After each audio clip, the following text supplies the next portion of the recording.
Hey guys, tonight we drift quietly into the misty canals of ancient Xochimilco, where water reflects the sky and gardens float like dreams. You don't need to pack a bag. Just imagine yourself stepping barefoot into a narrow wooden canoe, its frame worn smooth by decades of gentle paddling. The air smells of lake water, marigolds, and last night's rain. Mist hangs low, curling around the dark outlines of willows that lean like sleepy sentinels. You're not entirely sure what time it is, only that the sun hasn't quite risen, and everything feels suspended, even time. You tug your shawl tighter and glance out across the glassy surface of the canal. A few other boats glide by, silently pushed by long poles. You nod to an old man in a teal tunic. He nods back. Neither of you speaks. There's no need. You're in the land of the Chinampas now. Floating farms built by hand, held together by roots, mud, and astonishing patience. The city of Tenochtitlan once rose from the middle of Lake Texcoco, a shimmering urban island linked by causeways and crisscrossed by canals. And surrounding it, like an aquatic patchwork quilt, were these miracle farms, neat rectangles of earth floating just inches above the waterline. But don't let their calm exterior fool you. These chinampas are living machines. So before you get comfortable, take a moment to like the video and subscribe, but only if you genuinely enjoy what I do here.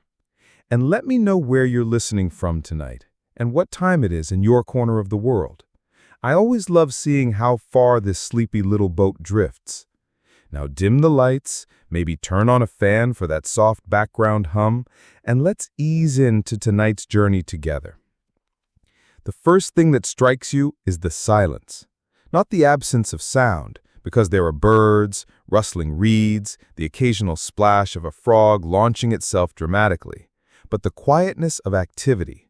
No engines, no ticking clocks, just the pulse of the water and the gentle rhythm of paddles. A young woman rows past you, her long black braid tucked under a straw hat. In the front of her canoe sit several wicker baskets brimming with flowers. Crimson dahlias, golden marigolds, and something spiky and blue. These aren't for market, not yet. They're for the spirits, offerings to the lake, the sky, the gods. It's always good to start your day with gratitude, especially when your livelihood depends on weather and water. You trail behind her as she docks beside a chinampa, long, rectangular, and perfectly straight, like a garden that learned geometry. She steps off lightly and begins her work. First, she checks the perimeter, a ring of young willows growing at the edges. These aren't for shade, they're anchors. Their roots hold the floating garden in place, tethering it to the muddy lakebed like living ropes. Then she reaches into her canoe and retrieves a small obsidian-bladed hoe. With calm precision, she begins to loosen the soil. It's rich and black, made from layer upon layer of decomposed lake mud and composted weeds. You lean closer and realize there's a strange smell, something like damp straw mixed with old leaves and the faintest whiff of fish. Not unpleasant, just earthy. It's hard to believe this tranquil place once supported one of the largest cities in the world. At its peak, Tenochtitlan had a population possibly surpassing London or Paris. And while Europeans scrambled for land and struggled with yield, the Aztecs calmly built farms on water. You pass another chinampa where two boys are fishing with hand-woven nets. They laugh as one catches a silver flash the size of your palm. The older boy drops it into a bucket and nods solemnly. Breakfast. You wonder what else they'll eat today. Probably tamales, steamed in corn husks, maybe tortillas made from fresh masa, and if they're lucky, a spicy stew flavored with herbs grown right there on the garden. Historians still argue whether chinampas should be considered true hydroponics. Some say they're floating farms. Others insist they're more like artificial peninsulas built up from the lakebed.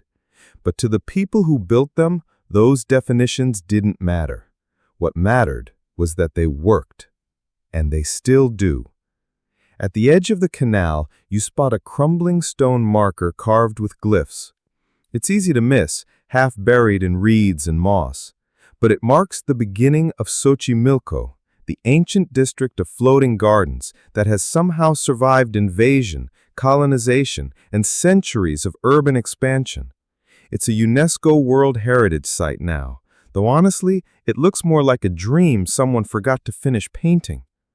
You take a deep breath and let the scent of lake and loam fill your lungs. Somewhere overhead, a heron glides by with the lazy confidence of something that's been here longer than gods. Your guide, Enlil, he says with a grin, though you suspect that's not his real name, leans back and lets the boat drift. "Still want a smartwatch?" he asks, teasing. You laugh quietly. No, not really. You float onward, deeper into the morning, as the mist begins to lift. The sun paints gold streaks across the water. The gardens begin to wake, each one a gentle hum of activity. Men with wide hats carry baskets. Children gather lakeweed for compost.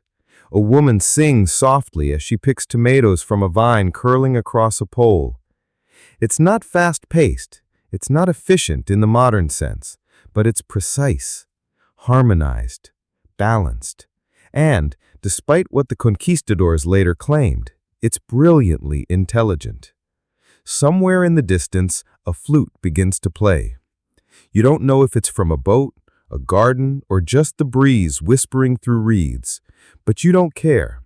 You close your eyes and let yourself float with it, surrounded by water, history, and the soft pull of a world that knew how to grow life from mud. The morning ripens slowly as you continue your drift, lulled by the gentle sway of the boat and the sleepy creak of wooden joint.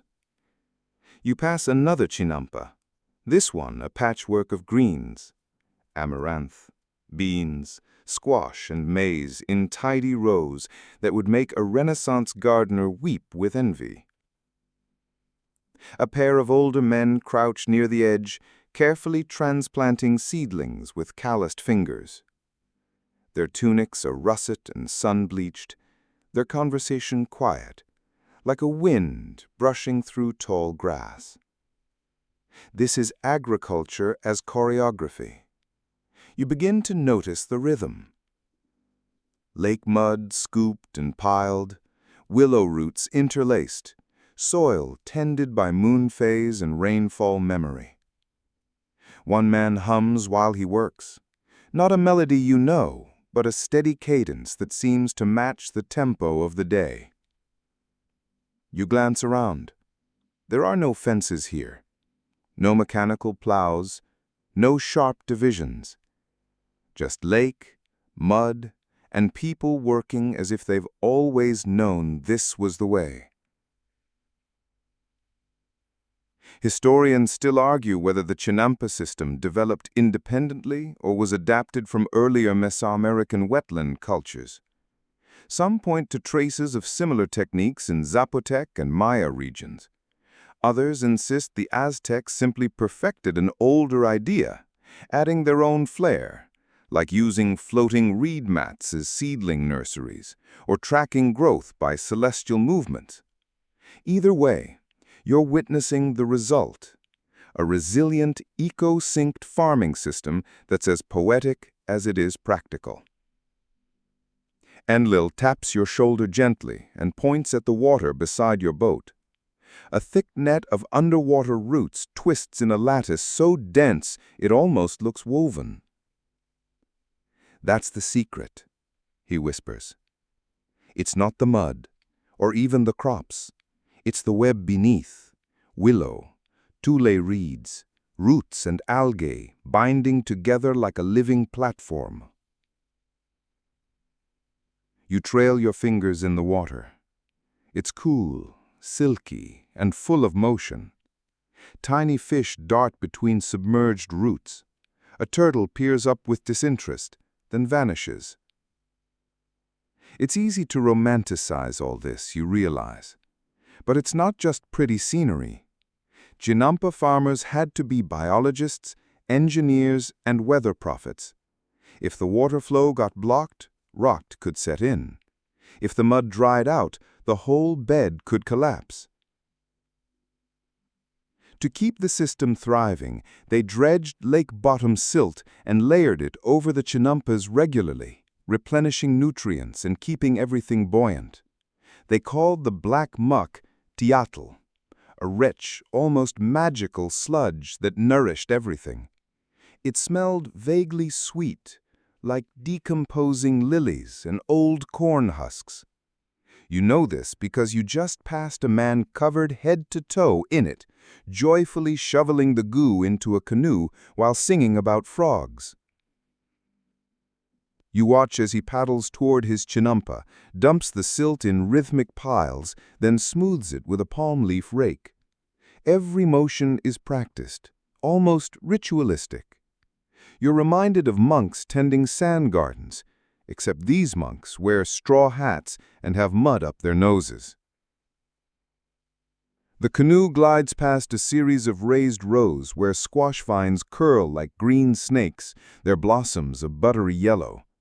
Between the rows, narrow irrigation canals sparkle under the sun. That's the other genius of chinampas. Water is everywhere, but never stagnant. It circulates gently, kept flowing by channels and natural gradients. Fish live in these canals, as do ducks, herons, and the occasional very rude goose. But they're not nuisances. They're co-workers. The fish provide fertilizer, the birds eat pests, and the humans, well, they listen, watch, and learn. The morning heat begins to settle in, not harsh, not yet, but enough to make your clothes cling just a little. Enlil hands you a woven fan and tells you that Aztec farmers used to time their planting based on the color of sunrise. If it's more red than orange, you water the maize. If it's gold, you wait. You nod solemnly, as if you'll remember this for the next planting season. You won't, but it's the thought that counts. You pass a smaller chinampa now, shaped more like a crescent than a rectangle. This one isn't for crops, it's a medicinal garden, full of dense, leafy herbs whose names you don't recognize. Tlalpapatl, Tlatlihotli. Some that smell of mint, others that reek of garlic and riverbank. An old woman tends them with a bundle of dried reeds strapped to her back. When she catches you staring, she grins, one gold tooth flashing in the sun, and offers you a small twig. "Chew," she says in Nahuatl. You do. It's bitter, and your tongue tingles. Enlil laughs softly. To keep the dreams sweet, and maybe keep the mosquitoes away. You can't help but marvel at the system's elegance. It's all circular. Water nourishes mud, mud feeds plants, plants feed people, people honor the land, and the land, somehow, floats. It feels like an impossible illusion, yet it's held together for centuries. Still, it wasn't invulnerable. In the distance you glimpse the ruins of a collapsed chinampa, half sunken, its willow skeleton exposed like the ribs of a drowned ship. Enlil sees you looking and nods. "Abandoned after the floods," he murmurs. "Happens when the trees die or the lake eats too much." Like everything beautiful, the chinampas demand care. They don't survive neglect or greed. That's what broke so many after the Spanish conquest. Forced labor, redirected water routes, and a sudden obsession with land ownership over stewardship. You sigh, gazing back toward the still thriving gardens. They've outlived empires. Maybe they'll outlive us too. A dragonfly buzzes near your ear, golden wings catching the sun. You don't swat it. You just watch it land on the prow of the boat like a tiny time traveler. Somewhere, a reed flute resumes its song. And you think, Maybe we got it wrong. Maybe the future was never engines and concrete. Maybe it was always mud, roots, and a little trust in the sun.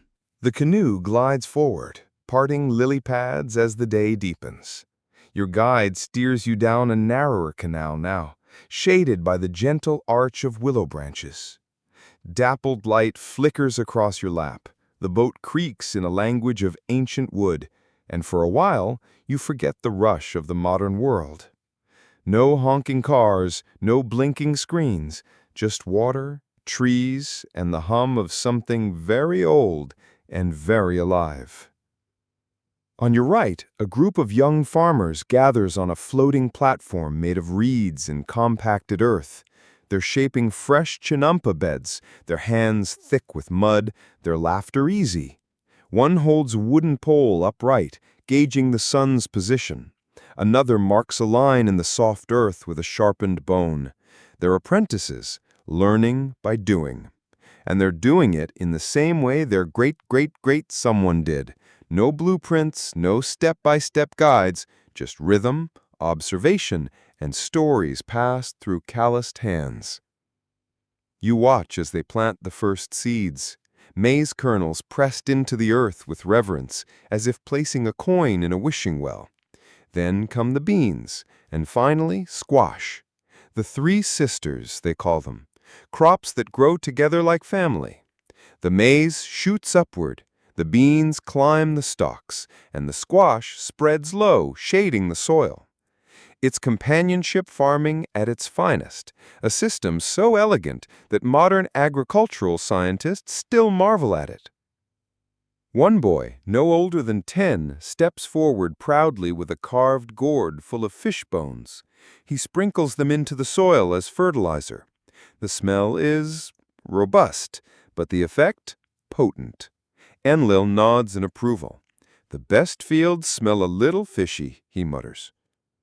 Historians still argue whether the Aztecs fully understood nitrogen cycles the way we frame them today, but clearly they knew something. These farmers didn't just happen upon success. They observed, tested, failed, and tried again, until what remained was not only functional, but beautiful. You lean closer as Enlil gestures to a small clay figurine half buried at the edge of the bed. "A blessing," he says. "We place them sometimes when we sow. Little gods for little hopes." The figurine's smile is lopsided. You like it immediately. The canoe moves on. You reach a wider basin where several chinampas curve like fingers around a central lake. This, Enlil tells you, is the community exchange zone, a gathering place where neighboring farmers trade not only crops, but knowledge. There's a vendor selling tamales wrapped in banana leaves. Another sits cross-legged beside a pyramid of amaranth grain, his stall marked by a painted gourd dangling from a pole. They're shaping fresh chinampa beds, their hands thick with mud, their laughter easy. One holds a wooden pole upright, gauging the sun's position. Another marks a line in the soft earth with a sharpened bone. They're apprentices, learning by doing. And they're doing it in the same way their great-great-great-someone did. No blueprints, no step-by-step guides, just rhythm, observation, and stories passed through calloused hands. One boy, no older than 10, steps forward proudly with a carved gourd full of fish bones. He sprinkles them into the soil as fertilizer. The smell is robust, but the effect potent. Enlil nods in approval. "The best fields smell a little fishy," he mutters. Historians still argue whether the Aztecs fully understood nitrogen cycles the way we frame them today, but clearly they knew something. These farmers didn't just happen upon success. They observed, tested, failed, and tried again, until what remained was not only functional, but beautiful. You lean closer as Enlil gestures to a small clay figurine half buried at the edge of the bed. "A blessing," he says. "We place them sometimes when we sow. Little gods for little hopes." The figurine's smile is lopsided. You like it immediately. The canoe moves on. You reach a wider basin where several chinampas curve like fingers around a central lake. This, Enlil tells you, is the community exchange zone, a gathering place where neighboring farmers trade not only crops, but knowledge. There's a vendor selling tamales wrapped in banana leaves.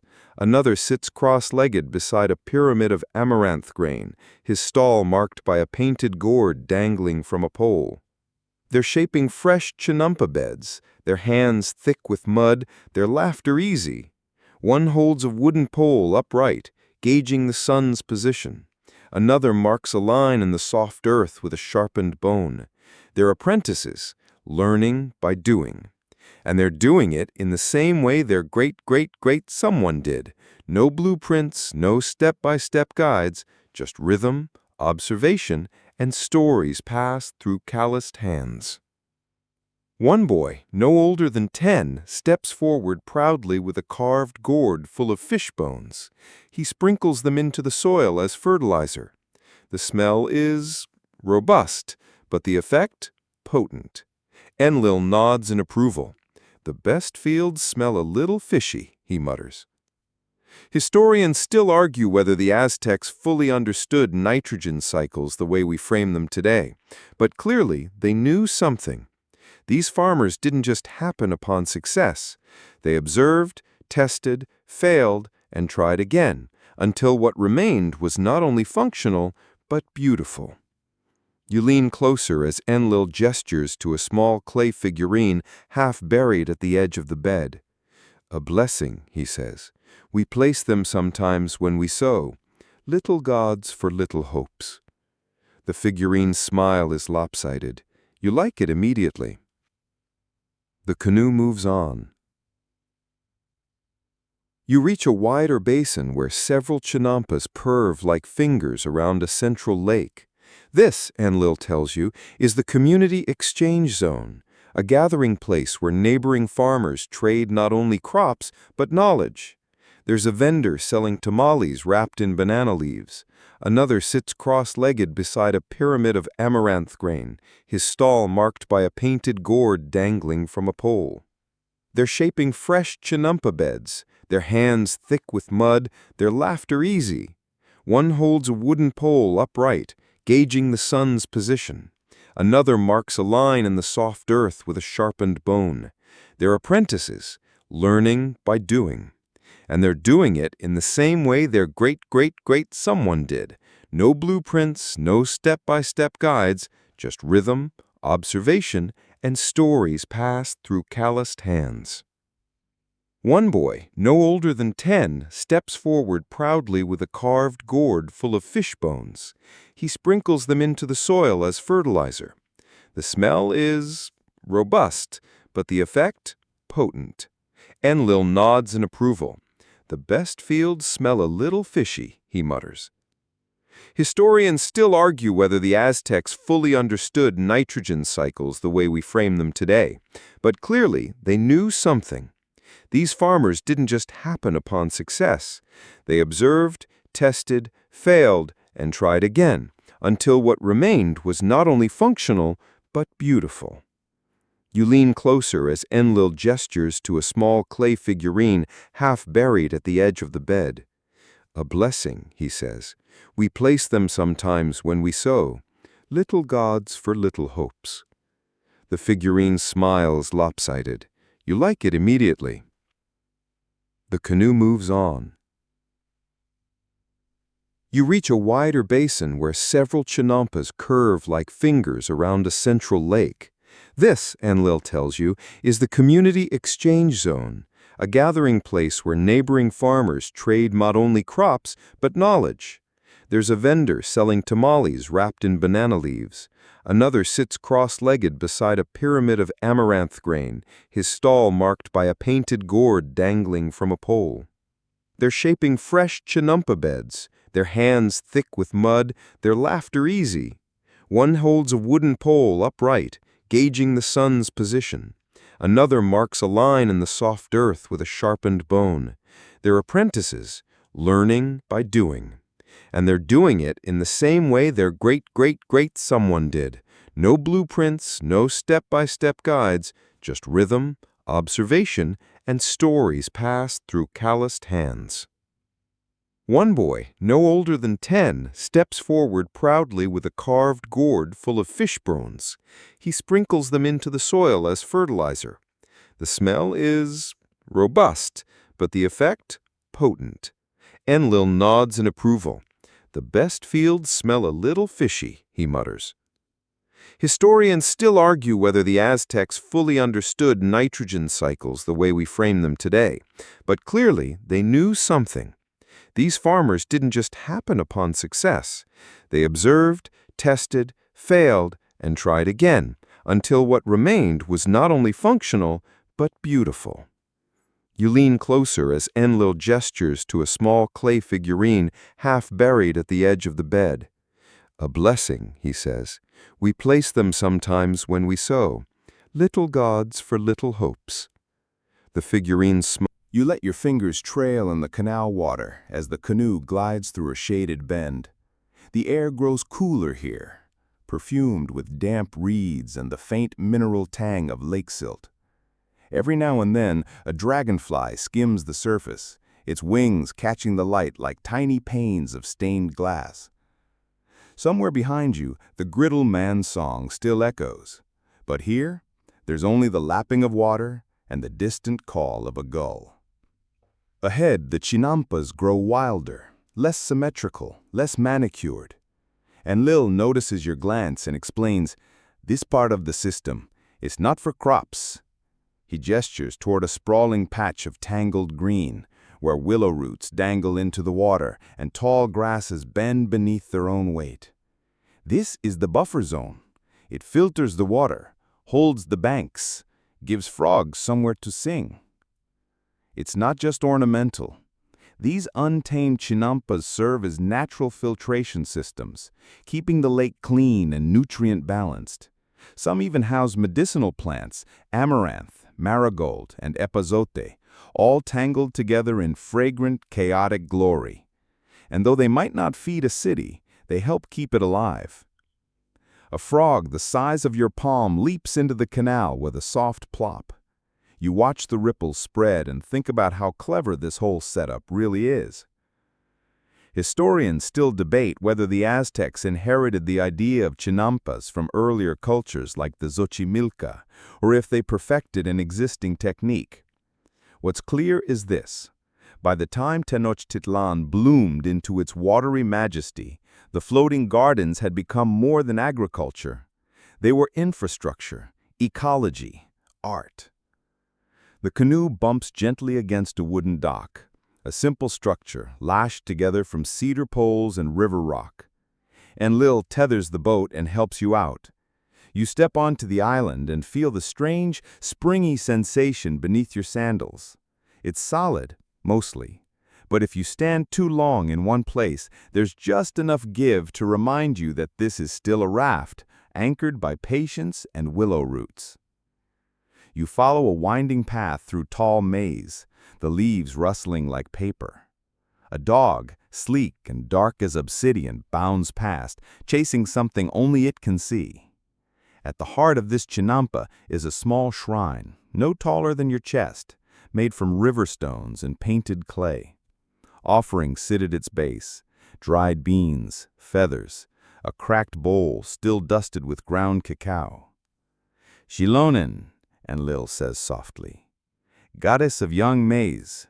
The farmers leave her gifts. Sometimes she answers." You wonder what she'd say about your life. Probably something like, "You're overwatering your basil and underfeeding your spirit." Fair enough. A little farther on, you reach a sort of communal gathering zone, low benches made of mud brick, shaded by thick palmetto leaves. Several elders are seated there now, weaving palm fibers into baskets. Their fingers move slowly but surely, the way rivers curve after years of practice. You sit among them as Enlil translates their greetings. They're talking about rain, how it's been reluctant this season, how the lake levels are just a little lower than usual. One woman holds up a finger and says something that makes the others chuckle. And Lil grins. She says if the gods don't send rain soon, we'll have to send her husband up to scold them.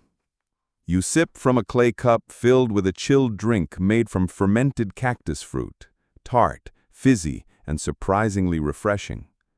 The basket maker beside you points to your hair, then to a bundle of herbs at her feet. You're not sure what she's offering, but you accept the sprig politely. It smells like mint and moss and something much older. As the conversation drifts toward planting signs and moon phases, your attention wanders to the view. From this height, you can see the chinampa patchwork stretching in all directions, each floating plot its own careful puzzle piece. It's not a grid like the modern suburbs you know. It's softer, more fluid, and somehow more alive. And Lil explains how the calendar of the Chinampas is carved not in stone, but in cycles. The Tonalpawali, a 260-day ritual calendar, overlaps with the Shu'Pawali, the 365-day solar year. Together, they guide planting, harvesting, ceremonies, and rest. He says, you don't ask what day it is. You ask what the day means. It's a small distinction, but it lingers. Back home, you measure days with alarms and Google calendars. Here, time is a personality. Today might be the day of the crocodile, or the day of the flower, and each carries its own mood. You listen as one elder recounts a recent planting that went awry because someone ignored the signs. Planted maize on a fire day, and all he got was ash and hornets. The group laughs, and you can't tell if the story is true or just traditional teasing. One man begins to hum a melody, low and slow, like a lullaby that never needed words. A woman taps a rhythm on her basket frame. Someone else joins in with a carved flute, piping soft notes that curl around the trees like smoke. There's no stage, no spotlight, just a feeling that this is what sound should do. Wrap around you, gently, like a blanket. You lean back, breathing in the scent of maize stalks and river wind. Overhead, a hawk circles once, then glides eastward. There's no great monument here, no towering statue or bronze plaque, but everything feels sacred, maybe even more so because it's fragile, temporary, and alive. A child runs past with a bundle of flower cuttings, trailing petals in her wake. She's planting joy, you think, right between the beans and the squash. The elders begin to rise slowly, brushing dust from their tunics and gathering their baskets. It's almost time to return to their home chinampas, to tend evening tasks and prepare dinner. The light has shifted again, warmer now, gilding the canal edges with bronze. As you rise too, you find yourself wondering what it would feel like to measure your day in petals and shadows, in frog songs and sprouting seeds. Probably calmer, less anxious, a little more true. The dog appears again, this time with a stick in its mouth. It drops it at your feet, tongue lolling in invitation. You laugh and toss it into the canal, where it lands with a satisfying splash. The elders chuckle, the child claps, the dog leaps, and the floating world ripples on. You're back in the canoe now, the dog reluctantly staying behind, though it watches you with an expression that says, "Next time, bring snacks." The paddle glides in and out of the water, each stroke sending gentle ripples toward the grassy banks. You're full from the fermented cactus drink, and still warm from the quiet joy of the elders' song.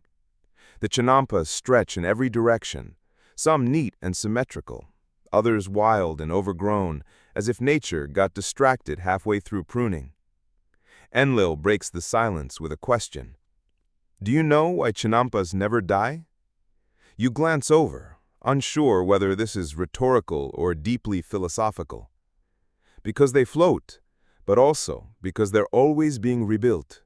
They rot and we add to them. They flood and we raise them.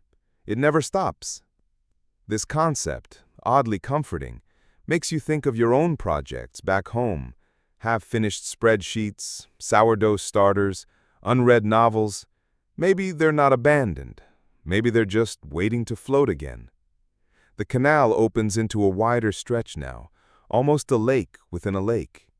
You pass another canoe, loaded with pumpkins the size of your torso. The man paddling it nods solemnly, then adjusts a wide-brimmed straw hat that looks suspiciously like it's been repaired with cactus fiber and stubbornness.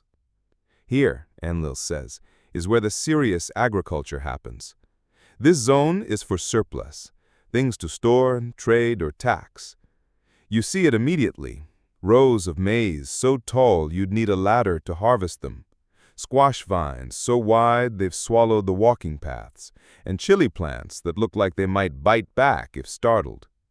Workers move slowly in the heat, carrying bundles wrapped in woven reed mats or stacking crates carved from lightweight riverwood. Each chinampa has its own layout. Some are lined with volcanic rock to help drainage. Others use thick mats of lake vegetation as mulch. And in between the plants, snails. Lots of snails. Apparently they're not pests here. They aerate the soil and leave behind nutrient-rich trails. A farmer waves one at you with a grin, then drops it gently near a beanstalk, like a weird little good luck charm. There's an earthy rhythm to it all. Plant, water, harvest, replant. No tilling, no plowing, just layers of compost, silt, ash, and devotion. You realize it's farming as collaboration, not conquest. Historians still argue whether chinampas count as true hydroponics, since they use soil rather than nutrient-only water. But really, does it matter? The system works, and has worked for centuries. The only real concern is modern interruption, pollution, drained lakes, urban sprawl. Yet even now, remnants of these floating farms survive around Xochimilco, tended by descendants of the same families who once supplied maize to the emperor's kitchen. A breeze picks up, rustling the milpa leaves and sending a wave of coolness across your skin. You close your eyes briefly, lulled by the creak of the canoe and the whisper of the reeds. When you open them again, Enlil has pointed out a nearby chinampa that glows with something softer. Flowers. Not for medicine, or market, or ritual, just for beauty. The flower farmer waves from her plot, where rows of orange marigolds and pink cosmos stand like tiny suns and stars. She wears a teal tunic stained with pollen and a necklace made of carved wooden beads. Her assistant, a boy no older than 12, carefully tends to a sickly lily with a look of such seriousness it could melt obsidian. Some families specialize, Enlil explains. Her mother planted only dye plants, indigo, cochineal cactus, marigold. Her grandmother planted nothing but herbs for midwives. This one? She chose joy. You spot hummingbirds flitting between blooms, wings a blur. One pauses long enough for you to admire its ruby throat, then disappears in a blur of emerald. The canoe nudges against a dock carved directly into the edge of a chinampa. Here, you disembark again. It's late afternoon now. The light has shifted into that golden, syrupy hue that makes everything feel like a postcard. This chinampa is different again. No crops, no flowers, just tools. Coiled ropes, stone weights, slabs of wood with ink marks. It's a school, not for children, but for apprentice farmers. You watch as a group of teens in russet and saffron tunics gather around a teacher who's drawing concentric circles in wet clay. Shadow naps, Enlil whispers, to track when to plant each crop. One student raises her hand. But what if the lake floods early? Then we change the calendar, the answer is, as if this is obvious. You love that answer. In a world obsessed with standardization, the idea that a calendar is a flexible companion, rather than a rigid master, is both revolutionary and ancient.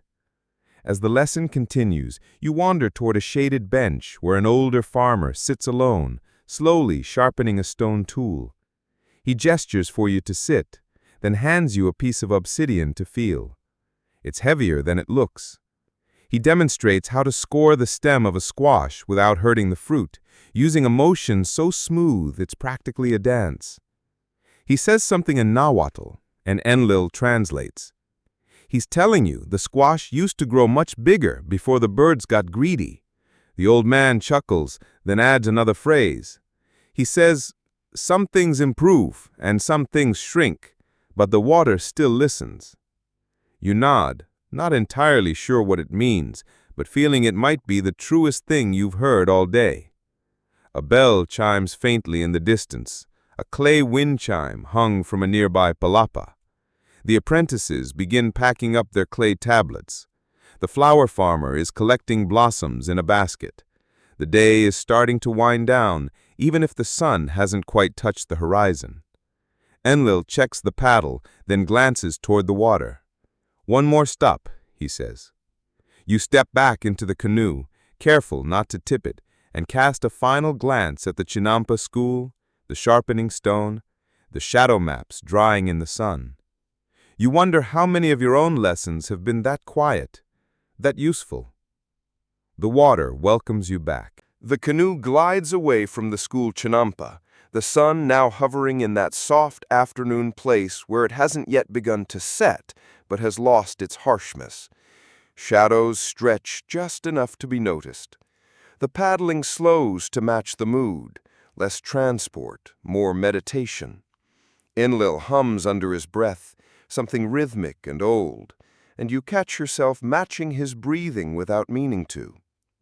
The air smells like moss and wet stone, and as you float between narrow canals choked with lilies and cattails, it starts to feel more like a dream than a tour. Your next stop isn't a market or a farm, or even a place of learning. It's a compost pile. But before you make that face, hear this.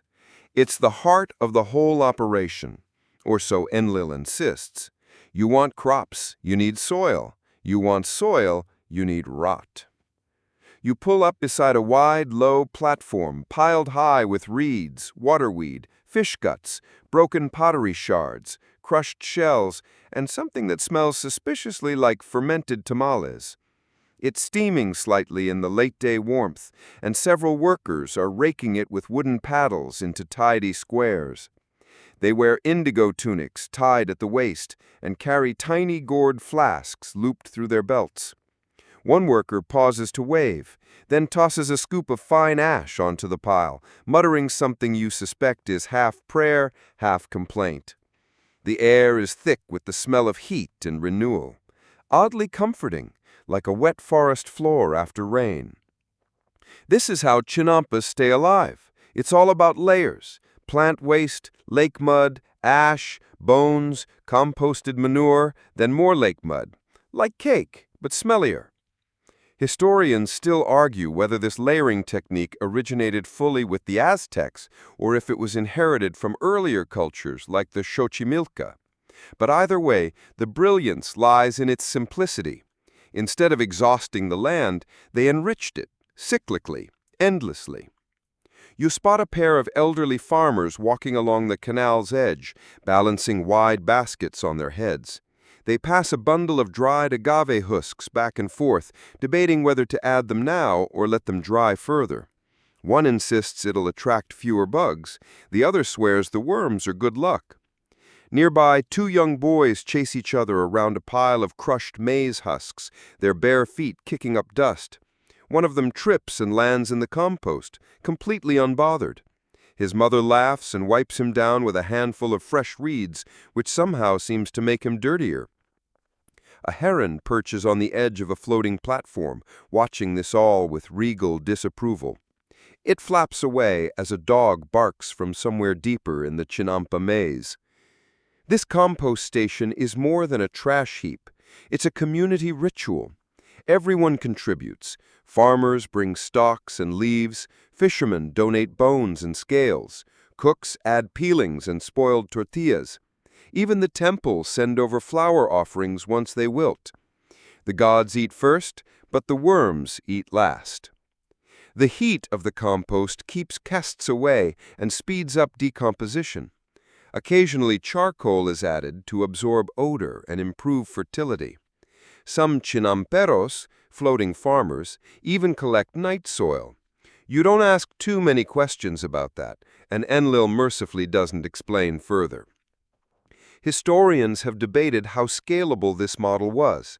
Could it feed a whole empire? Apparently yes. Accounts suggest the Chinampa system produced 7 times the yield of standard dryland fields, and it did so without plowing, deforestation, or drought prayers shouted at the clouds. You spot something unexpected beside one of the compost bins, a large ceramic urn half buried in the mud. It's cracked and worn, but still holds its shape. A child sits beside it, dropping in handfuls of wet leaves, then sealing it with a flat stone. Worm jar, Enlil says. Some farmers train them. Fat worms make better dirt. The child smiles proudly and nods as if to say, "This is important work." Further down the bank, a woman in a russet tunic is gently mixing mud with crushed fishbone in a shallow trench. She's planting amaranth soon, she says, and this blend makes the roots grow sweeter. You take her word for it. She adds a pinch of dried marigold petals and pats the soil like a sleepy cat. There's something quietly miraculous about this place.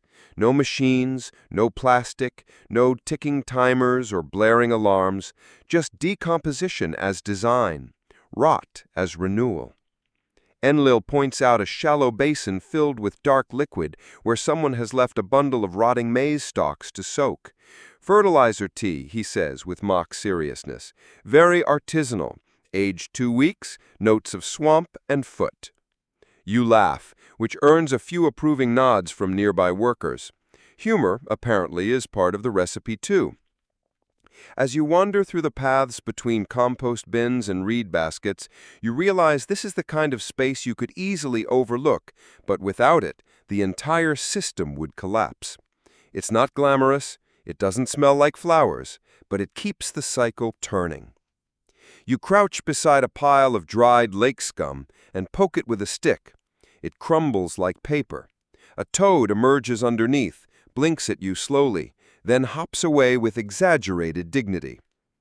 The sun is beginning to dip toward the water, casting long shadows across the compost fields. The heat has mellowed, the air thick with the scent of turning things. You look at your hands, dirtied with silt and leaf dust, and for a moment you feel like you're part of the process, not an observer, a layer. As you climb back into the canoe, you glance behind you at the steaming compost hills, the flower-strewn soil, the rows of patient worms in their clay pots. They don't need applause, they just need time. The water rocks gently as Enlil resumes paddling, and you drift forward into evening. The canal narrows as the light softens, funneling you into what feels like a secret part of the Chinampa network. On either side, the reed-lined banks give way to shady alcoves. A bird calls, then goes quiet. The gentle splash of Enlin's paddle is the only interruption to the hush. You pass under a low arch of woven willow, sagging slightly from age and afternoon heat. Just beyond it, a broad platform of turf and stone comes into view. It floats, though it looks anchored, and a trio of priests in teal linen robes stand waiting at its center. One of them holds a small censer, smoke curling out like question marks. This, Enlil says, is where time meets soil. You disembark with a soft thud, stepping onto the springy earth, and immediately notice the difference. It's quieter here. Not silent, but intentional. There's a slowness to everything. The way the smoke rises, the way the wind dips low through the reeds. You've arrived at a ritual plot. Chinampas weren't only practical farms, they were also sacred spaces. This particular floating garden has been set aside for seasonal offerings, corn dolls during planting, flower braids for harvest, and bundles of fragrant herbs burned to appease Chalak, the rain god with the unpredictable temper. The priest with the censer nods in greeting and points toward a small circular plot at the center of the platform. It's rimmed with obsidian chips and strewn with marigold petals, like confetti at a quiet parade. He bends to scatter something dry and crumbling at its edge, dried cactus shavings, you realize, mixed with blue maize flour. Then he lights it, and the mixture flares with a brief golden hiss. Historians still argue whether these rites were strictly religious or also a way of embedding agricultural calendars into collective memory. It's likely both. After all, if the gods are watching your planting schedule, you're more likely to stick to it. You're handed a clay cup filled with what looks like water, but smells faintly of flowers and soil.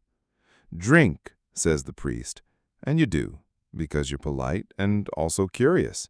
It tastes like sage and lake mud with a hint of sweetness. "For grounding," he adds, cryptically, as if that explains everything. Nearby, a reed mat has been laid out beneath a shade structure of woven grasses. A small fire pit is smoldering beside it, keeping away the mosquitoes.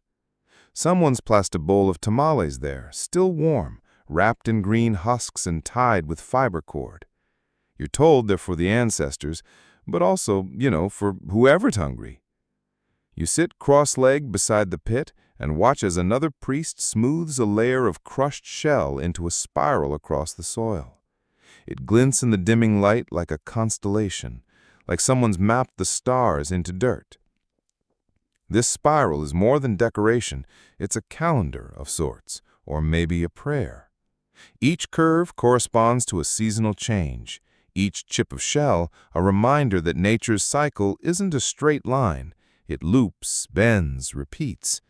And maybe that's the heart of it. Chinampas weren't just food machines, they were philosophy.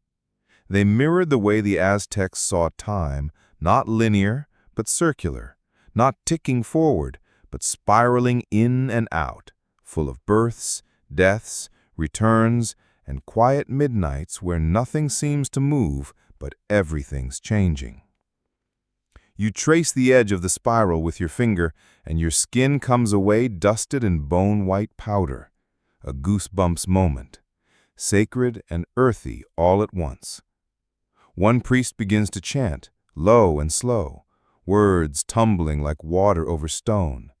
The others join in, harmonizing without trying. It's not a performance, it's more like they're tuning the air, realigning it, reminding everything from the birds to the compost worms that the sun is still on schedule. A fringe theory exists that these chant sessions doubled as informal timekeeping. Since many of the priests memorized vast passages of ritual text, they could track how far the sun moved during a chant by how many lines they recited. 3 verses past the zenith, as it were. You smile, imagining modern planners shouting poetry at the sky instead of checking their phones. By now, the sky is bruising toward dusk, that rich velvet between gold and indigo. A chorus of frogs begins tuning up in the distance. The priests finish their chant, bow once, to you, to the fire, to the soil, and retreat quietly down a path of flat reeds toward their canoe. You're left in the amber hush, surrounded by petals, smoke, and the smell of earth that's been fed well. Enlil reappears, bearing a bundle of bundled tulle reeds tied with dyed cotton string. "Gift for you," he says, and places it beside you on the mat. It smells faintly of pine and line flower, a Chinampa talisman maybe, or just a really nice pillow. You lean back and let your weight settle into the turf. The ground holds you like a cradle. A crane flaps lazily across the horizon, its silhouette blurred by the thickening mist. You think back to the compost piles, the flower beds, the child feeding worms, the spiral of shells, every detail a part of something bigger. Not grand, not loud, but whole. And as Enlil begins to hum again, softly this time, you realize the genius of the Chinampas wasn't just in their engineering, it was in their listening, to seasons, to soil, to gods, to frogs, to time measured in blossoms instead of seconds. And in that listening, they built not just farms, but a floating world.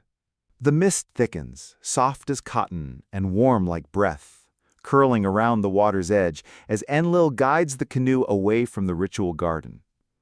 You settle back into your seat with the tule bundle tucked beneath your arm, your body still tingling faintly with smoke and chant. The chinampa fades behind you into the haze, becoming a suggestion more than a shape, like a half-remembered dream. What comes next is quieter, not solemn, just still. You're heading toward the edges now, the outlands, where experimentation blooms and traditions start to bend. You pass a canoe piled high with bulrushes, the paddler half dozing in the golden light. A heron stands nearby, unmoving, so still it could be carved from jade. The water here is glassy, broken only by the occasional plunk of a fish surfacing or the distant swish of a paddle. This, Enlil whispers, is where things get creative. You drift into a space that feels more like a laboratory than a farm, though there are no stone walls or bubbling beakers. Just reed pens, circular test plots, and a quiet urgency beneath the stillness. These are the experimental chinampas. See, not every floating field was made equal. Some were carved up into small squares like checkerboards, each one planted with a different crop, soil mix, or irrigation pattern. The Aztecs weren't just growing, they were tweaking, comparing, learning. Agricultural R&D, except the dress code required cotton tunics and plenty of sunblock. One plot is clearly a chili pepper test bed. You know this because the air tingles with spice just floating past it. Another glows faintly green with some kind of algae-assisted mulch. And another is piled high with dried lake weed, which historians suspect was an early attempt at biochar composting. Yes, that's right, pre-industrial carbon capture by literal lake farmers. You spot an older man kneeling at one edge, his arms sunk elbow-deep in sludgy soil. He lifts a handful, sniffs it, nods, and sets it aside like a chef evaluating dough. Behind him, a clay tablet is set propped up, with marks in rows. Plant height, leaf size, days since last rain. Historians still debate whether these proto-scientists were tracking by the moon, by rainfall, or just by gut. Likely it was all three. When you're this close to nature, you measure things differently. Not in decimals, but in feelings. The squash feels ready. The water's mood has changed. The worms have migrated deeper. There's a beauty in that. Not less accurate, just differently so. More symbiotic, more human. You and Enlil watch as two children ferry handfuls of soil samples between test beds in reed baskets. They laugh every time one of them splashes a bit too much lake water. And still, the priest near the algae plot frowns, adjusting something with the precision of someone conducting open-air surgery. These, Enlil says, gesturing around you, are the curious ones. Not all chinampa keepers like them. Too many changes, too many weeds. But without them, no flowers in winter. Wait, flowers in winter? Oh yes, here's one of the quirks that gets buried in the footnotes of history textbooks. The Aztecs somehow managed to coax certain blooms, marigolds, passion flowers, and even early sunbursts out of season, partly by carefully warming soil with composted heat, partly by controlling water flow, and partly by just really knowing their plants. One chinampa is clearly a heat controlment experiment. You know this because the warmth seeps into the soil even from the distance. A woman prunes a vine wrapped around a wooden frame, murmuring softly. You can't tell if it's to the plant or to herself, but either way the vine seems to respond. Its leaves curl inward, maybe with gratitude. This was the Aztec secret, not brute force, not domination, but coaxing, whispering, offering. Even their pest control was rooted in harmony. They bred dragonflies, planted companion herbs like epazote, and encouraged frogs to settle near their crops. although that did mean a lot of unexpected frog choir practice at night. A priest on a nearby chinampa nods in your direction, holding up what looks like a bundle of dried mushrooms tied with a reed twist. Fungus tea, Enlil explains. For the roots, helps keep them strong. And maybe the farmers, too. You try not to overthink that last part. Some scholars theorize that certain Aztec cultivators used subtle mind-altering botanicals to commune with their fields, entering trance states to better understand crop needs. Others roll their eyes at the idea. But the results, the yield, the diversity, the health of the soil, suggest something was working. You float on through the maze of experimentation, noting every strange trellis, odd clay funnel, or unusual planting pattern. There's even a spiral trench system in one field that looks suspiciously like it's trying to predict the weather. One corner chinampa glows with color: red amaranth, blue maize, orange squash flowers, and something with thin green tendrils that wiggle unnervingly in the breeze. A small obsidian marker stands nearby, etched with a sunburst pattern. Seed sanctuary, Enlil whispers, only opened on solstice. Historians still argue how centralized or decentralized the Aztec agricultural knowledge was. Did the high priests control the big picture while these farmers tinkered at the margins, or was it all grassroots, growing from mud and curiosity? Either way, the system functioned, fed millions, sustained empire, and did it all without spreadsheets. You close your eyes briefly and let the breeze wash over you. There's something deeply comforting about a civilization that trusted both the moon's silence and a child's muddy hands. As you open them again, a pair of black-necked stilts struts across a low, muddy plant nearby. One pecks the water, the other just watches, alert. It's time to keep moving, but a part of you wants to stay, kneel in the mud, run some amateur experiments of your own, maybe convince a squash plant to flower early just with kind words. Enlil tilts his head. Want to see the ones that moved? Moved? You nod. The boat turns. You leave the test plots behind, gliding past water hyacinths and low-hanging willow branches that trail their fingertips in the water. The light has softened just a bit, still bright, but now golden at the edges. You feel it in your bones. Afternoon is on the move. And so are you. Enlil isn't steering toward more gardens. Not exactly. These chinampas don't look like the others. They're smaller, more compact. Some are lashed together in clusters. One even has a thatched roof over part of it. Mobile plots, he says. Chinampas that float more than usual, built for the edge cases. You blink. Floating? Floating farms? Turns out, yes. Not every chinampa was anchored in place forever. Some were designed to move, slowly, deliberately, like shy sea creatures retreating from the shore. These weren't your standard food plots. They were the adaptable ones, used during flooding, droughts, or even imperial outreach. You drift past one that's clearly a medicine garden, marked by ochre paint along the edges and guarded by a tiny clay idol nestled into the roots of a copal tree. Inside, the plants were strange, spindly, and fragrant, each tucked into tiny clay pots sunk into the soil so they could be moved if needed.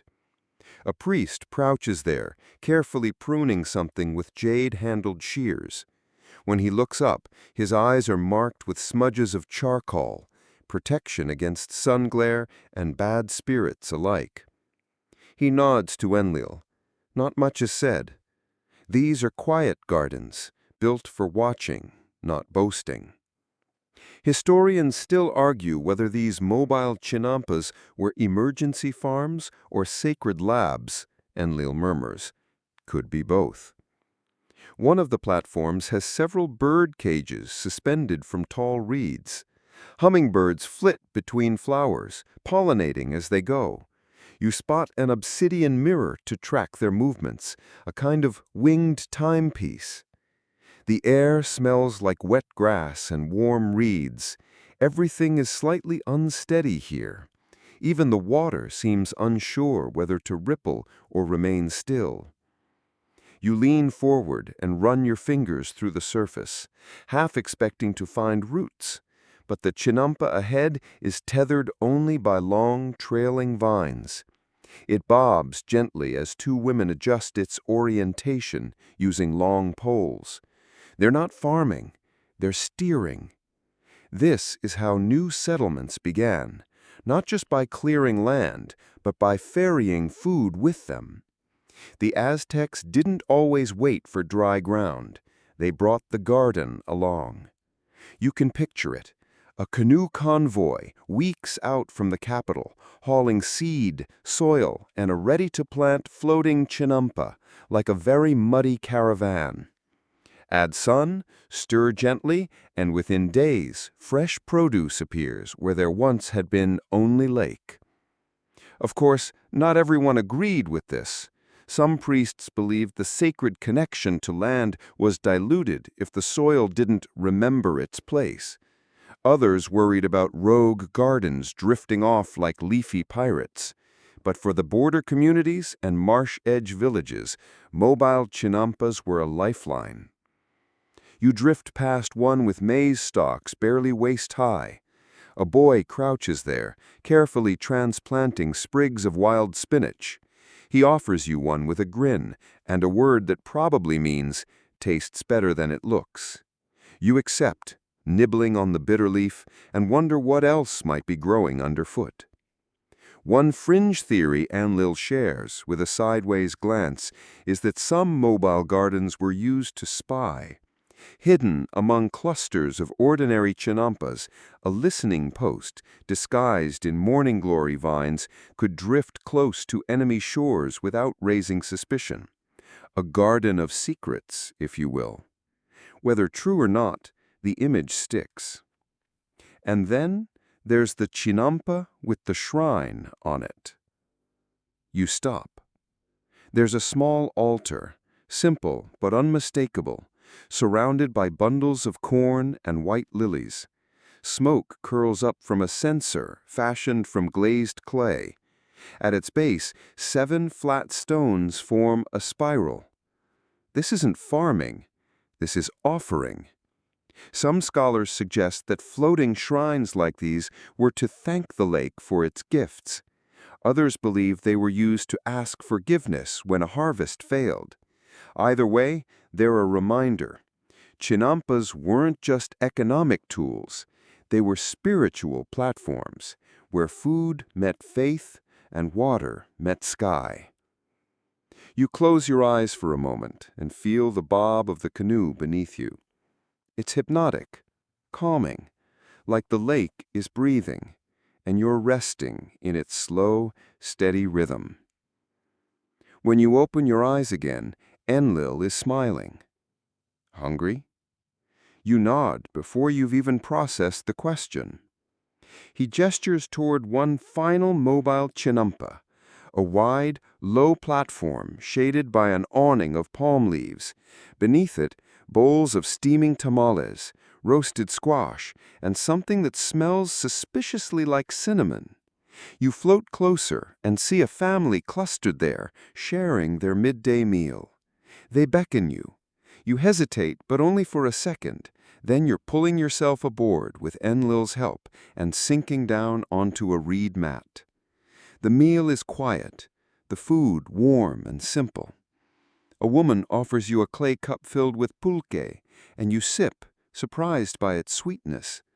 Here, in the middle of a drifting garden, surrounded by families, herbs, hummingbirds, and the soft slap of water, you suddenly understand something that no textbook ever quite captured. The chinampa wasn't just a farm. It was a way of life, flexible, rooted, and yet mobile, spiritual, scientific, familial, built from mud and dreams. As you lean back with a full gully, Enlil murmurs, We should visit the song gardens next. Song gardens? You don't even ask. You just nod, already drifting to the next strange wonder. The meal lingers in your memory like the warmth of the sun on skin. You drift, pleasantly full, back into the canoe, the wooden hull creaking as you shift. Enlil dips his paddle with lazy precision, not hurrying, because in this world, even the boat obeys the pace of the lake. He says nothing for a while. Then, as your canoe rounds a marshy corner, he simply nods toward a new cluster of chinampas, unlike any you've seen before. These are gardens, yes, but the plants aren't for eating. Tall stalks of flowering tobacco sway in time with red-flowered dahlias, their petals like bursts of painted fire.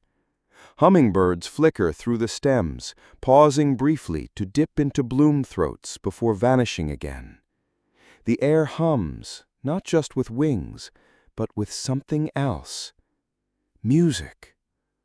Not from flutes or drums, but from the movement itself. Wind in reeds, frogs croaking in harmony, and somewhere the low whistle of someone practicing a melody on a bone pipe. These are song gardens, Enlil says softly, built not for harvest, but for inspiration. You arch a brow. In some chinampas, he continues, were used by poets, singers, priests. They'd come here to think, to compose. The lake kept secrets and gave them back as songs. You pass a chinampa where an old man sits cross-legged, eyes closed, mouth moving in a quiet chant. Around him, hummingbirds hover like punctuation marks. His hands trace a rhythm on a clay pot. It's unclear whether he's praying or writing lyrics, possibly both. Historians still argue whether Aztec poetry was written or purely oral, but this was the stage for much of it. Further along, you spot tall bundles of reed stalks tied together like natural metronomes. These, Enlil explains, were tuned by cutting slits at intervals. When the wind blew through, they whistled at different tones. A reed symphony, if you will. A young girl darts past, her feet bare, chasing a small heron that appears equally startled and amused. She laughs, and the sound joins the garden's harmony like a plucked harp string. You wonder, who planted these? Were they commissioned by temples, or simply made by artists who needed a place away from market stalls and sacrificial drums? Some say the emperor himself once floated among these plots, seeking verses before a great speech. The most striking garden appears as the sun leans westward, long shadows stretching across its surface like ink on parchment. This one is ringed by flowering bushes whose colors don't match any other chinampa. Indigo, saffron, deep teal, the palette of whispered songs. In the center sits a carved bench of volcanic stone, its surface smoothed by generations of thinkers. A priestess kneels before a bowl of flower petals, her hands poised above the water, as if she's weaving something invisible. A soft chant escapes her lips, words in Nahuatl, rising and falling like gentle waves. You crouch and listen. It's not a language you know, but you understand it all the same. It's about the lake, and memory, and time. Things that bend and ripple, but never fully vanish. Enlil crouches beside you. There are records of entire schools of music that operated here. Some plots were reserved for specific instruments, others for certain seasons. He gestures toward a plot half submerged in water, vines twisting up along bamboo scaffolding. That one only bloomed during the rainy season. Its music was about waiting. A few chinampas beyond, children weave thin reeds into flutes under the supervision of a patient elder. The tools are simple, a chipped obsidian blade, a bowl of ash, and a smoothed river stone for sanding. The music they produce is barely music, just whispers, almost too quiet to notice. But when the breeze returns, those reeds catch the wind and sing. You close your eyes and let the breeze wash over you. For a brief moment, you feel what it must have been like to be an artist here, not surrounded by digital feeds or deadlines, but only by rustling leaves, glinting dragonflies, and the soft rustle of reeds brushing against the boat hull. Chinampas weren't always quiet, he says suddenly. Some were loud. You glance at him. Festival gardens, he adds, where dancers performed on floating platforms, where feasts were held, and where the sound of drums echoed across the lake until dawn. You try to picture it.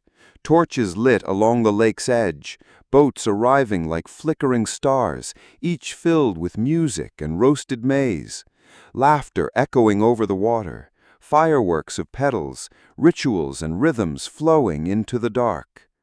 Of course, not every poet loved the noise. Some argued that festivals ruined the quiet gardens. So, in true Aztec style, they drew a line, literally. A canal was dug between the quiet gardens and the loud ones. Problem solved. Your boat drifts again, the water silk smooth beneath it. The sun is lower now, casting chinampas into long silhouettes. The breeze carries a mix of smells: burning copal, sun-warmed algae, crushed marigold, and still, faintly, music. This place isn't a relic, it's a reminder that even in the heart of empire, amidst all the ceremony and conquest, someone always saved a space for song, for beauty, for silence that wasn't empty, but full of something soft and human. You sit back in the canoe, letting it drift toward the next bend. The lake hums, the reeds whisper. Somewhere, someone begins to sing.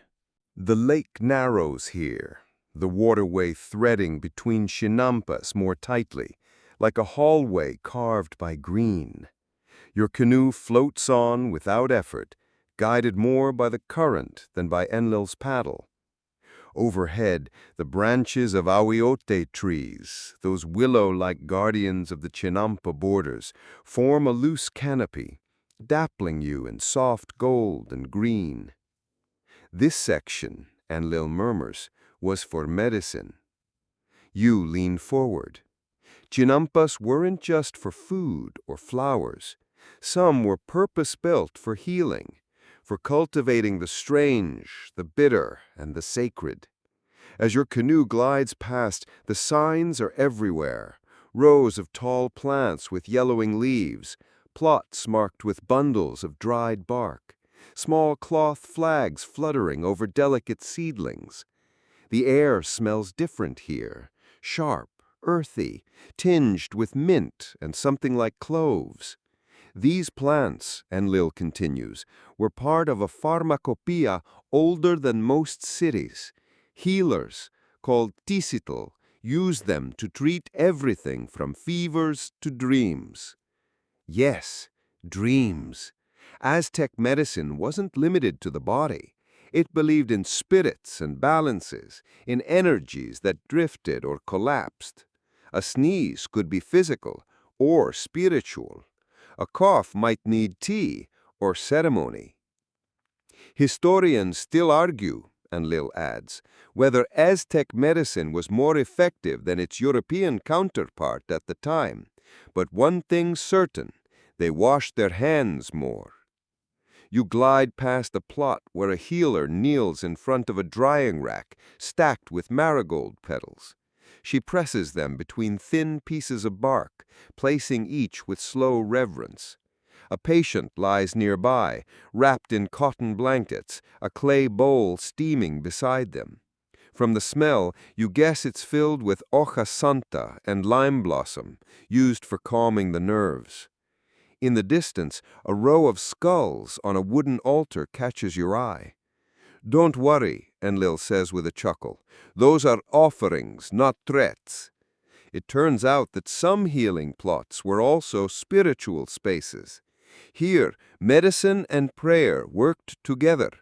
If a person was sick, it wasn't just their stomach or lungs. It might be their spirit misaligned with the sun or their shadow detached during a bad dream.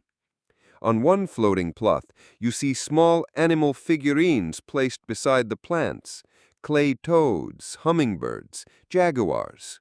Each represents a healing force, a totem to guide the illness away. An apprentice tends them with care, brushing pollen from their surfaces as though dusting off hope itself.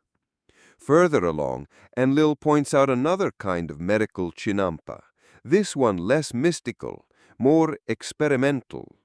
Clay pots hang from wooden poles, filled with soil and specific herbs, each tagged with glyphs and colored beads. You're looking at a research station, 15th century R&D.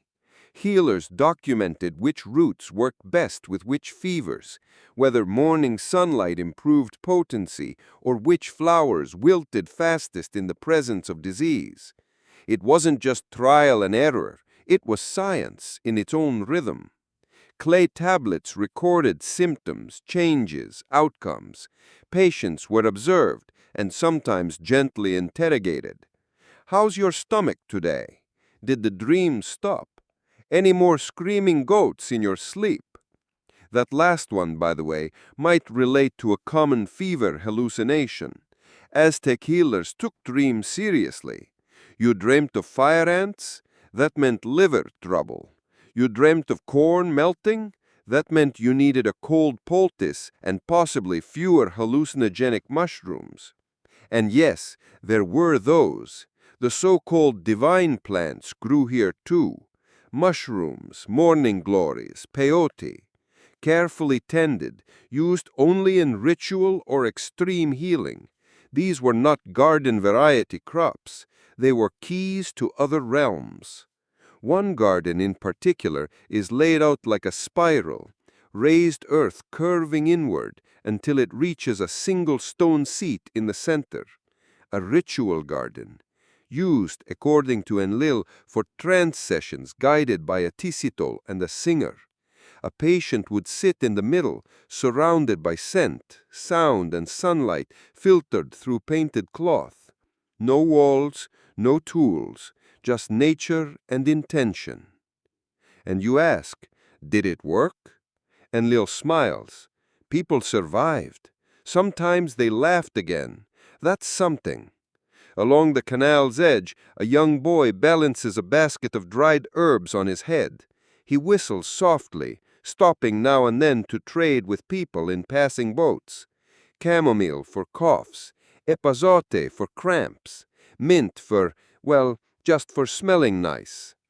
You notice that every exchange is slow, careful, not rushed. Healing isn't hurried here. Even pain must wait its turn. And you realize these floating farms weren't just practical, they were philosophical. They reflected a world where time bends, where the sun and water don't obey the clock, but the season, the shadow, the song. Here, a cure isn't a pill, it's a practice, a conversation between plant, person, and priest, a relationship.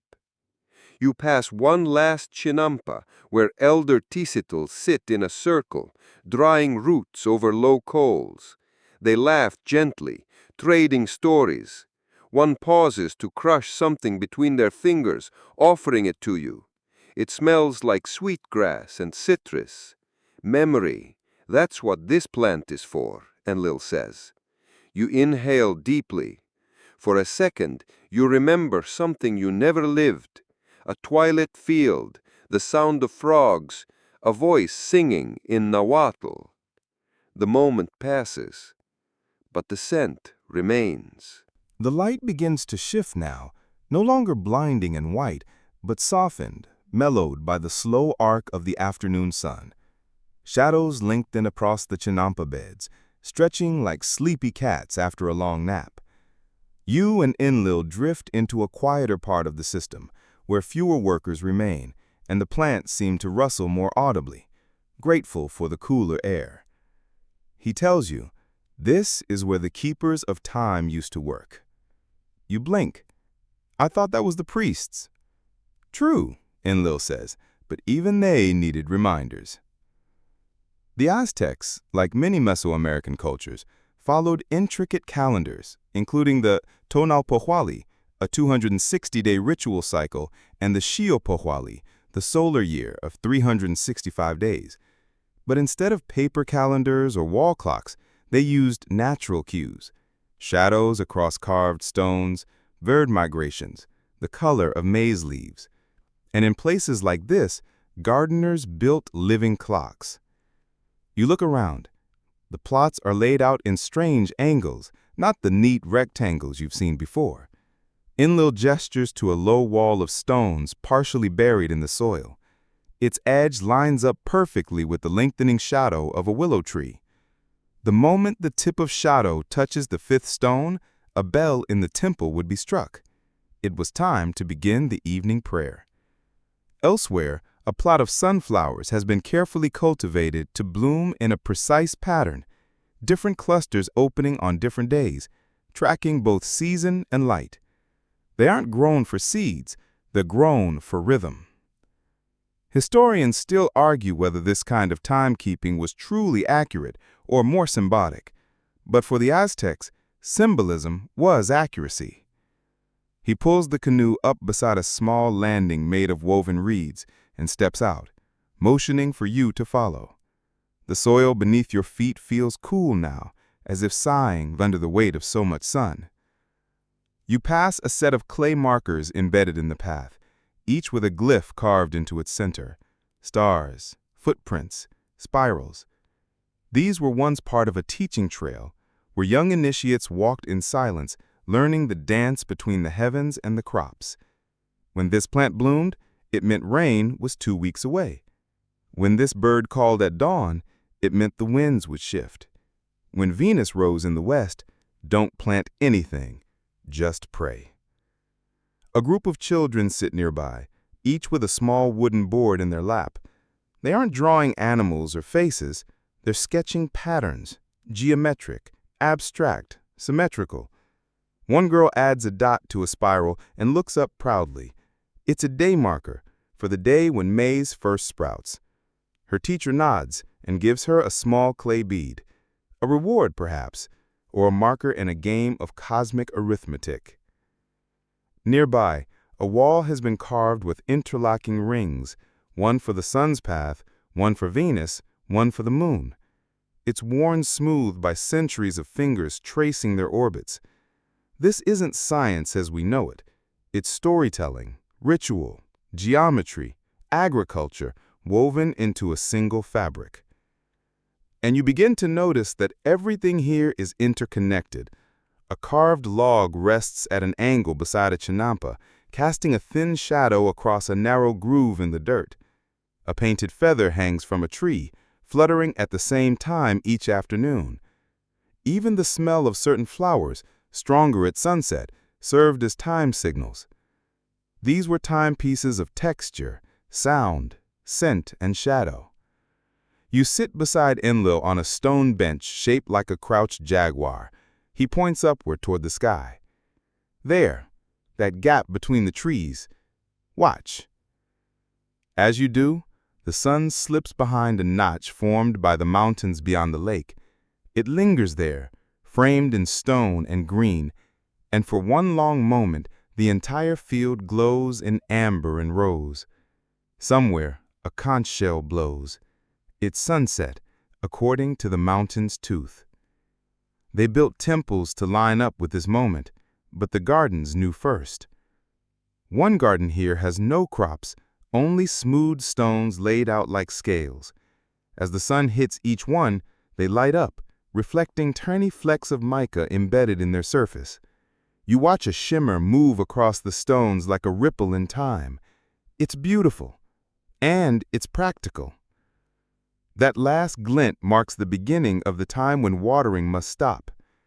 You never realized time could feel so gentle. In your world, it's aggressive, a blinking screen, a vibrating phone, a calendar that demands. But here, time walks barefoot, hums to itself, and only tugs your sleeve if it really must.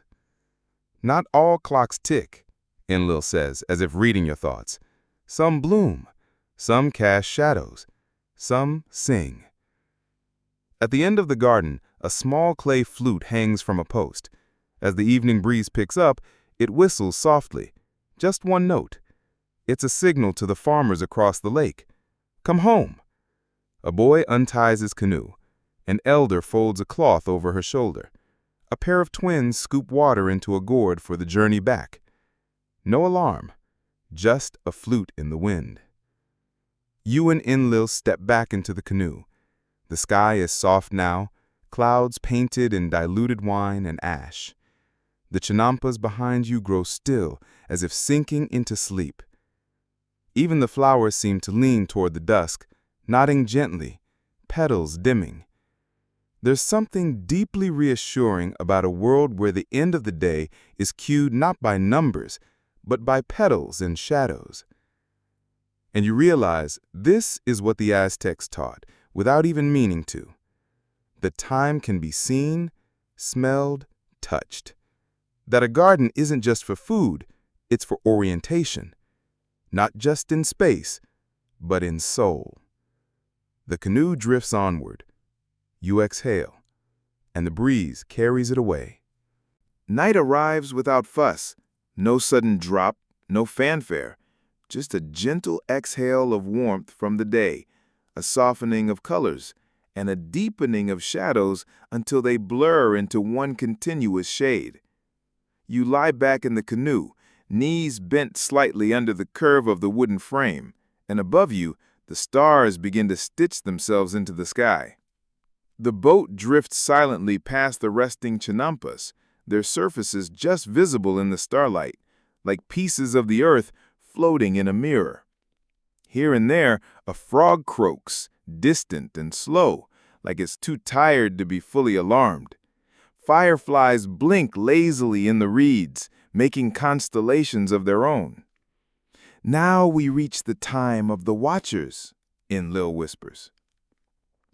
You sit up slowly, watching him guide the boat toward a low island with no visible crops, just a flat, open patch of tamped soil, and 3 thin stone markers rising from it like teeth. This, he explains, is a night station. The Aztecs didn't stop measuring when the sun went down. Night was crucial, especially for the keepers of time. The lunar calendar had its own rules, and stars had their own duties. If you could read the sky, you could predict rain, harvests, war, even the moods of gods. You hop off the canoe and walk to the center of the circle. From here, the 3 stones form a triangle around a flat slab at your feet. Enlil lights a small oil lamp, its flame flickering low and golden. He sets it beside the slab and waits. Nothing happens. And then, stars. Through a cut in the tree line above, a particular constellation begins to rise. Ah, Enlil says, there's the fire drill. Not a literal one, of course. The fire drill was a group of stars that Mesoamerican skywatchers believed signaled the start of a new calendrical cycle. When this constellation crossed the horizon just before dawn, it was a cue that the world might need resetting. Historians still argue whether these observations were precise enough to track full precession cycles. But the rituals, those were exact. He's referring, you recall, to the new fire ceremony. Once every 52 years, when the 2 calendars aligned, the Aztecs would extinguish all fires in the empire and wait, breathless, for this constellation to appear. Only if it did, only if the sky gave its blessing, would they relight the flame, ensuring the world didn't end that night. A priest would climb a sacred hill, flint in hand, and wait for the right moment. And when it came, He'd spark fire in the chest cavity of a sacrificed captive and ignite a torch carried down to relight every hearth, every temple, every kitchen. Gruesome, yes, but also beautiful in a way. A cosmic restart, symbolized in flame. Tonight, there's no ceremony, no panic, just you, Enlil, and a slice of old sky. You sit beside the stone markers, chewing on a sweet bit of roasted magai that he offers. Sticky, earthy, unexpectedly good. The flavor anchors you in the present, like biting into soil laced with starlight. There's a rhythm to it all, a faint thump in the distance, maybe a drum, maybe a heart. It repeats, then fades. A single owl cries. A ripple moves across the water. This is what night-keeping felt like. Not activity, but presence. You wonder how many generations sat on this very island watching this same constellation rise. Did they share the same jokes? Did they get sleepy and tip over in the grass? Did they ever doubt what they saw? Of course, Enlil says, again reading your mind. They were wrong sometimes. He tells you of one year when the priests insisted a particular eclipse would bring floods. Farmers withheld planting, but no flood came. Crops were lost. One priest blamed a rival temple, claiming they had angered the sky by burning spoiled maize as incense. Another blamed the stars themselves, said they'd moved. And while the elders debated, a young apprentice quietly checked older tablets and discovered an error in the lunar count. He presented it hesitantly, half expecting to be ignored. Instead, the priests invited him to join the senior circle. His name was forgotten, but his charts weren't.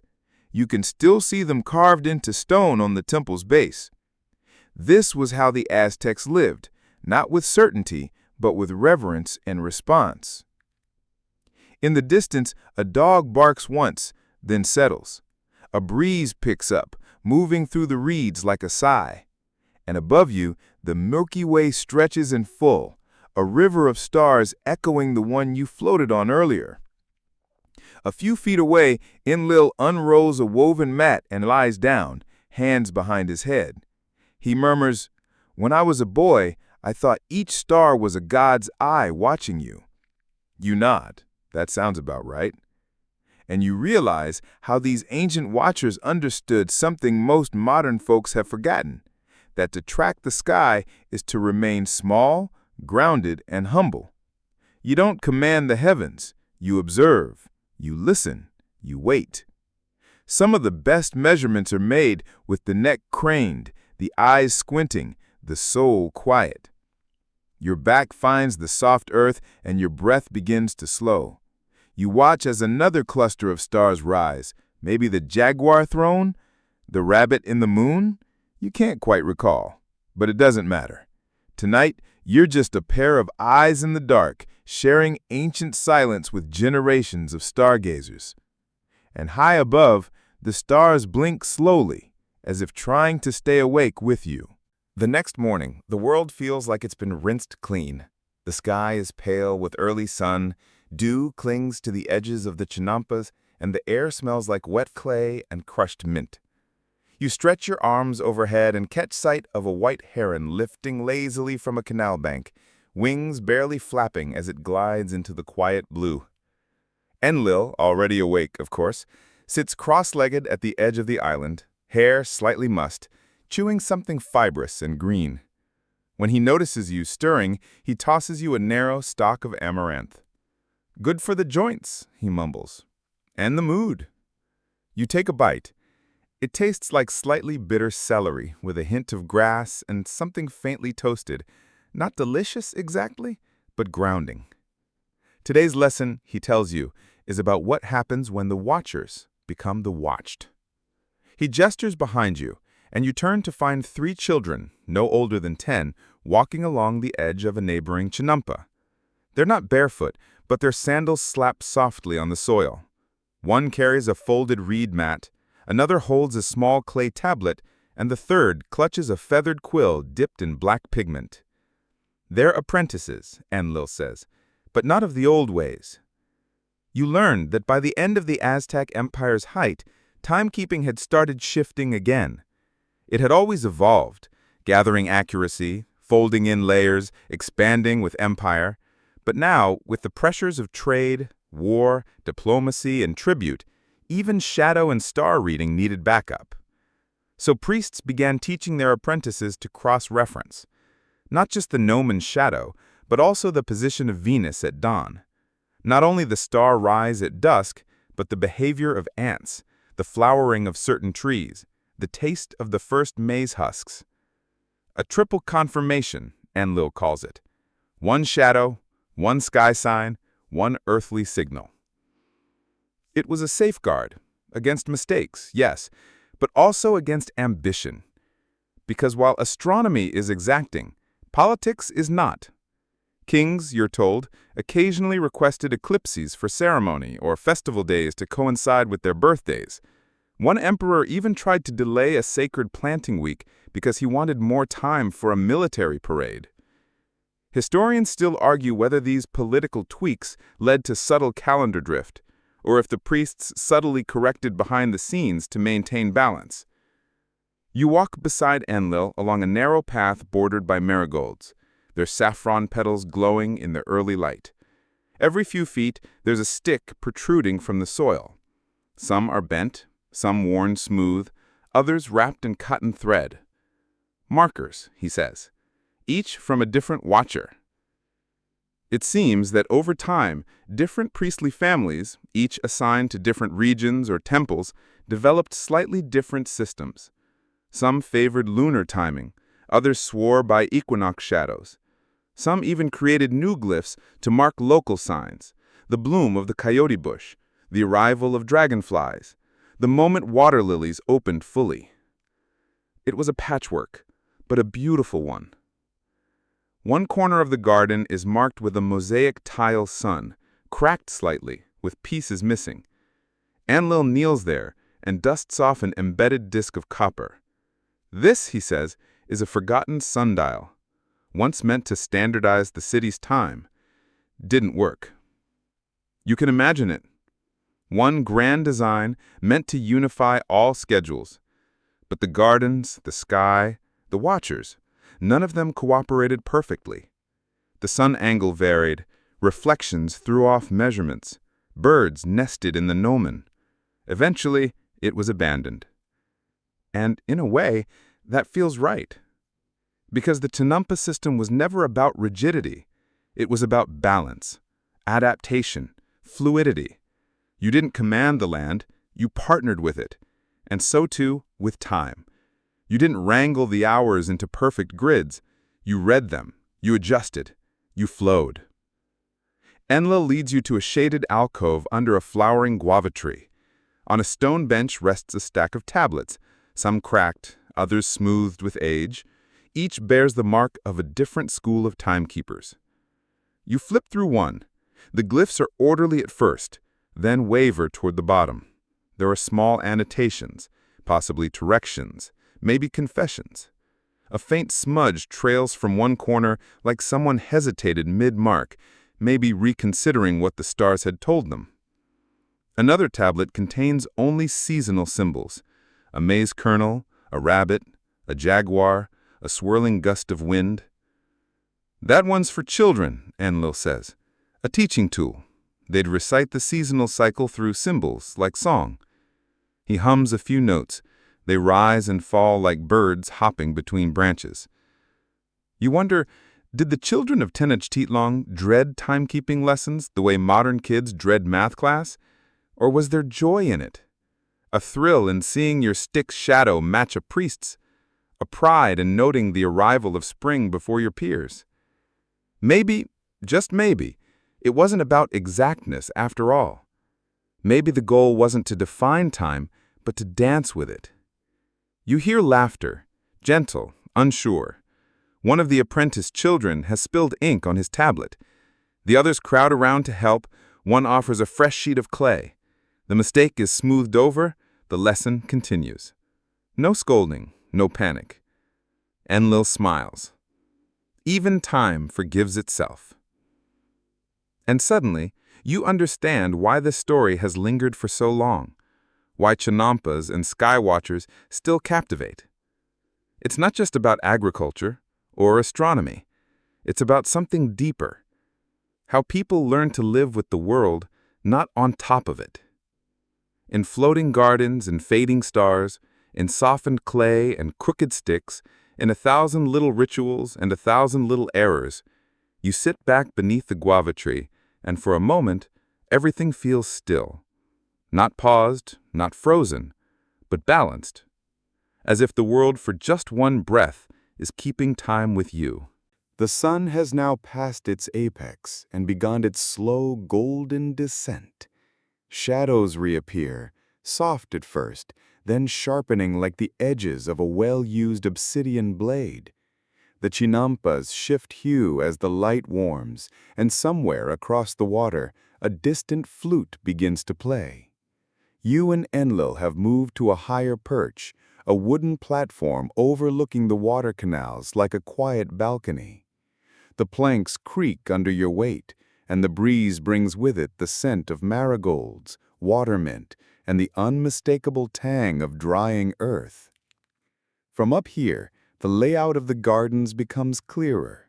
You can see their geometry, grids of green floating on water, stitched together with narrow causeways. You spot fishermen in narrow boats poling through the channels. Women bend to gather squash blossoms. A pair of dogs lays in the shade, and behind them, children chase a reed ball along the bank.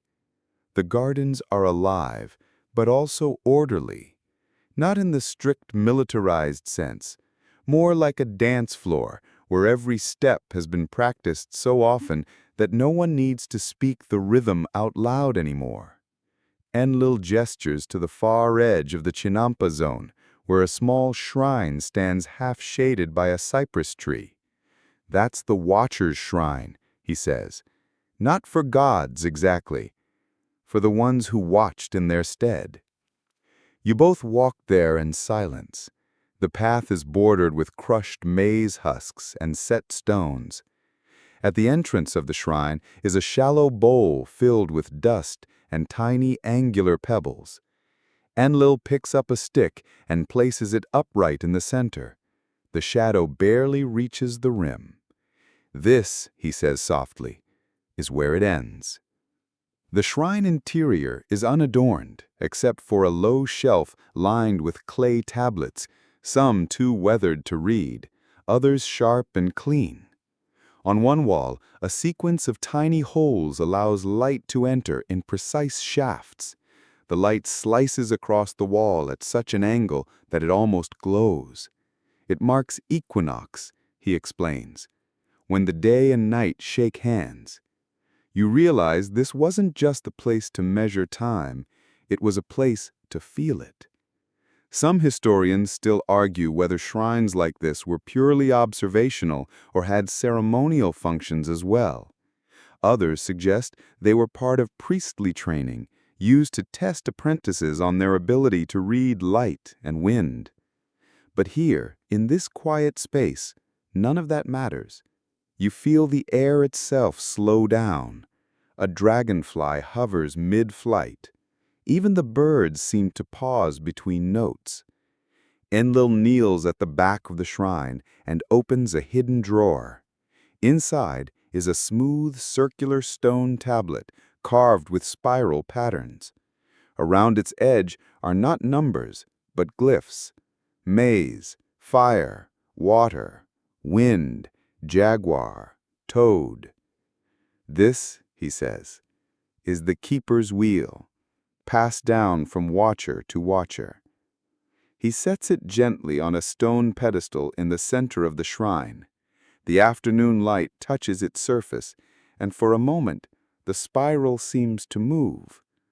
This was never meant to measure seconds. It was meant to teach patience. You sit together in the fading light, and Enlil begins to hum, a soft tune, old and unhurried, like the song of wind through maize fields or water trickling through canal reeds. And as the hum settles into silence, your thoughts drift, not just through what you've seen, but into what it means. The Chinampas weren't just floating farms, they were floating calendars, floating prayers, floating reminders that life moves best when it roots itself in rhythm. The watchers, too, were more than astronomers. They were mediators between nature and need. They didn't dictate time, they listened for it. They coaxed it out of the sky and the soil, marked its passing in gentle ink and sung breath. You begin to see how all of this, every crooked gnomon, every debated shadow, every child frowning at a wobbly stick, was part of something deeper, a quiet defiance of chaos, a humble collaboration with the cosmos. Even the empire's collapse couldn't erase it. Even the arrival of clocks, railroads, smartphones couldn't completely replace what the Chinampas taught, that time, like water, flows best when we stop trying to dam it and instead learn to read its currents. You rise slowly, your body heavy with sun and thought, and follow Enlil back toward the garden's center. The sky is now a soft peach, fading to lilac at the edges. The shadows grow long and confident, stretching across the land like old friends returning after a nap. In the distance, someone rings a hollow log drum, a signal, perhaps for prayer or dinner, or simply a way of saying the day is turning. As you leave the gardens for the final time, you glance over your shoulder at the tiny gnomon in the shrine. Its shadow reaches far now, crisp and narrow, pointing gently toward the darkening sky. The watchers are still watching.